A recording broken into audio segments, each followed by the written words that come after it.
Não somos mais objeto ou súbditos, mas somos indivíduos que, na sua consciência, podem decidir sobre o seu futuro.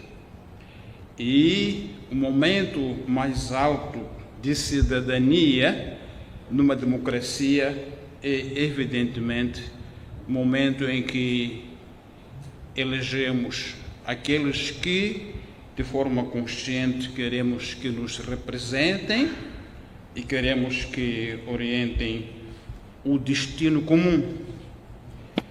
Mas para que isso aconteça, há uma condição fundamental. Tem que haver um Estado. Tem que haver um Estado. Um Estado com instituições sérias, funcionais e credíveis, e que funcionem na base da Constituição e da lei. Nós temos cada vez menos Estado. Cada vez menos Estado. Na minha opinião, o Estado está a desmoronar e ele nem sabe. Ficam indivíduos nas instituições que decidem em nome do Estado e, portanto, adulterando a condição de cidadania. E isso leva-nos aos órgãos eleitorais e à sua integridade. Nós temos uma CNE, um STAI, constituídos na base de proporção partidária parlamentar. Portanto, de acordo com a presença da Frelimo e da Renamo, do MDM no Parlamento, está na CNE e no STAI. Portanto, a Constituição não é baseada na idoneidade de seja quem for, mas na sua fidelidade ao seu partido político. Logo, à partida, são órgãos que estão constituídos para defender interesses de quem os integra e não para garantir integridade processual eleitoral. E, portanto, se vamos para algumas das causas fundamentais do ponto em que estamos, que é um ponto perigosíssimo, os órgãos eleitorais são uma parte do problema muito importante. A sua integridade e credibilidade não vai reaparecer apenas porque nós nos queixamos. Terá que haver uma reforma profunda desses órgãos eleitorais, como já uma vez estiveram, com alguma independência, alguma credibilidade. Na sua formação inicial, a CNE dizia que vai integrar sociedade civil, elementos que viessem de nós para a CNE. Neste momento, se eu não me engano, temos lá 2 ou 3 que supostamente vêm para a sociedade civil. Mas houve um processo de sua... como é que se diz? Foram neutralizados pela via da cooptação. E, portanto, o Tomás Vieira Mário, quem quer que fosse, como sociedade civil, devia ir apoiado por um dos partidos políticos, ou pela Renamo, pela Frelimo, ou pela MDM. Ou seja, ficava neutralizado, como foi. Tal modo que não sabemos a quem eles prestam contas. Aqui na sala, não sei se alguém uma vez ouviu a eles falar conosco, como sociedade civil. Estão lá na CNN, alguns já há mais de 20 anos, o doutor Paulo Cunica.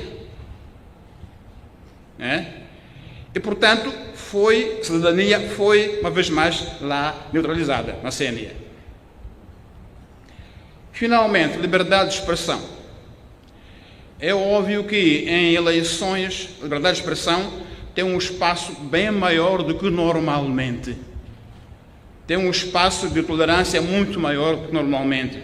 Por quê? Porque é o momento em que opiniões diversas se colocam em público e se confrontam. E, portanto, há muito mais tolerância a algum excesso do que normalmente. Isso vem da lei, não é a minha opinião pessoal. Vem da lei eleitoral. E, portanto, devemos esperar e ouvir debate político robusto, por vezes aparentemente assustador, mas dentro do lei, no contexto eleitoral. E houve, a nossa experiência este ano, alguns momentos em que a liberdade de expressão eleitoral foi colocada em causa. Lembremos-nos, por exemplo, quando o candidato Venâncio Mondlane, nas canções que fazia a sua campanha, tinha a expressão suca. Em algum momento, viu isso como fosse algo de ilegal, como fosse algo que deve ser colocado nos órgãos de justiça. E terão chamado o chefe da campanha pela PGR para responder porque a expressão suca era ilegal, ou era insultuosa, ou estava fora da liberdade de expressão. E logo a seguir também, quando o candidato Venâncio Mondlane, naquilo que, na minha opinião, foi liberdade de expressão política, disse que ganhou eleições, a PGR também fez um comunicado acusando de infringir a lei. Estes elementos nos levam a um outro fenômeno que ocorre agora, para o qual temos de estar atentos. Um esforço de judiciarizar debate político, de levar para o tribunal o debate político. E, portanto, no fim do dia, é intimidação judiciária à liberdade de expressão, ao debate político. O debate político eleitoral tem que ser profundo, desinibido e robusto.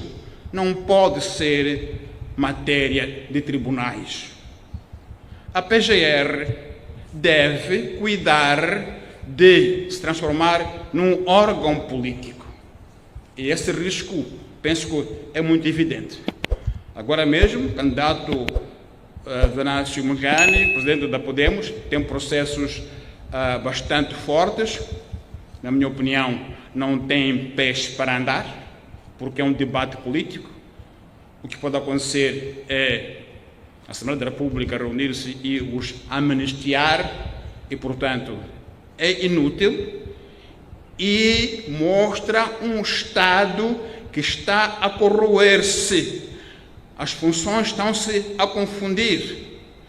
Aquilo que é a função da PGR, na minha opinião, é, de facto, garantir a legalidade dos processos, mas agir de forma a que não crie, em momento algum, alguma ideia de que está a querer judiciarizar o debate político, está a querer intimidar a liberdade de expressão política.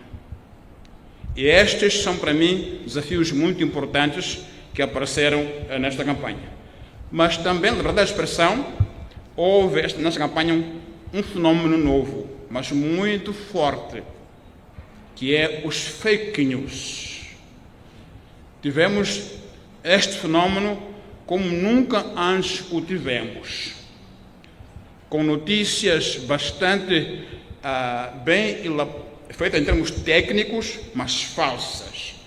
Qual é o fim disso? É confundir a opinião pública, manipular a opinião pública. Só para ilustrar, houve uma notícia, supostamente, do New York Times, trazia lá a imagem do candidato Venâncio Mondlane, a dizer que os assassinos de Moçambique, como título, estava, em termos de maquetização, muito bem maquetizada, parecia autêntica, mas usaram o New York Times, sua maquetização, a sua maqueta, a foto de Venâncio Mondlane e palavras sobre Moçambique que não eram verdadeiras. Houve outra história que dizia que o presidente Chissano reconhece Venâncio Mondlane como o primeiro candidato que desafia a Frelimo. Vinham grandes parangonas e depois tinha uma janela da TVM. Qual é a ideia? É que o público acha que se uma notícia está na TVM, então só pode ser verdadeira. Então põe-se ali o TVM no canto e depois cria-se uma história falsa. Isto é o que não se pode aceitar como liberdade de expressão. Não é. Pelo contrário, é uma forma de desviar a opinião pública, criar uma impressão errada das coisas e criar um debate político falso. Finalmente, caminho em frente. Todos aqui, todos salvo vocês, muitos já sabem que eu faço parte de um grupo de cidadãos que se organizou já em 2023 para refletir ou promover uma reflexão abrangente, nacional, sobre que Estado nós queremos, sobre que forma de governação nós queremos, que poderes de Estado nós queremos, que poderes presidenciais nós queremos. E, portanto, é uma iniciativa da qual nós somos apenas pivôs, não somos os donos. Queremos que haja um compromisso de todas as forças políticas, sociedade civil e outras entidades que concordem num princípio daqui. Seja quem for que vença as eleições, primeira atividade nacional de vulto, reunião nacional dos moçambicanos para debater o seu Estado, debater os seus órgãos, debater a governação. Uma oportunidade, talvez primeira, de os moçambicanos, de forma autónoma, cidadãos, discutirem o seu Estado. Cidadãos, autônomos. Verificar quais são, de facto, as questões de fundo do nosso Estado, que o fazem ser um não-Estado. Como eu digo, nós não temos hoje grande Estado. Temos restos de Estado. Restos de Estado. Isso é perigoso. Eu dou só um pequeno toque do perigoso. Depois vamos sentar para não descansar. Temos visto nas manifestações, começou em São Garcia, vi agora também em Bobola, carros com soldados. Soldados esses que parecem também ser parte das manifestações. Alguns fazem o sinal de 3 em caminhões e acompanham os jovens. De Bobola, vi uma imagem, não sei se me engano, parece um carro militar cheio de jovens a celebrar. E está nascendo uma ideia segundo a qual, ao contrário da polícia, os militares são favoráveis. Não sei se ouviram isso em algum momento. Isto é perigoso. Isto é perigosíssimo. Porque é o Estado que está a desmoronar. Claramente. Porque se em algum momento essa percepção subir de tom, que ninguém nos ouça, nem o diabo, houver alguma troca de mimos entre polícia e exército, meus senhores, adeus Moçambique. Que são armas que se vão confrontar. Eu sei que é um tom meu de exagero. Portanto, levem assim, é um exagero de Tomás Vieira Amaro. Não é? É um exagero. Mas são indícios muito eloquentes de um Estado que está a desmoronar. E sem Estado, um conflito que possa parecer pós-eleitoral será pior que qualquer conflito. Pode ultrapassar os níveis do Ruanda. Já há indícios de tendências de vinganças pessoais. Onde é que ele mora? Onde é a sua casa? Isto é perigoso. Basicamente era isto. Por favor, não se esqueça de subscrever-se e, por favor, partilhe o vídeo com amigos e familiares. Isso nos ajudará muito. Até lá, fique bem.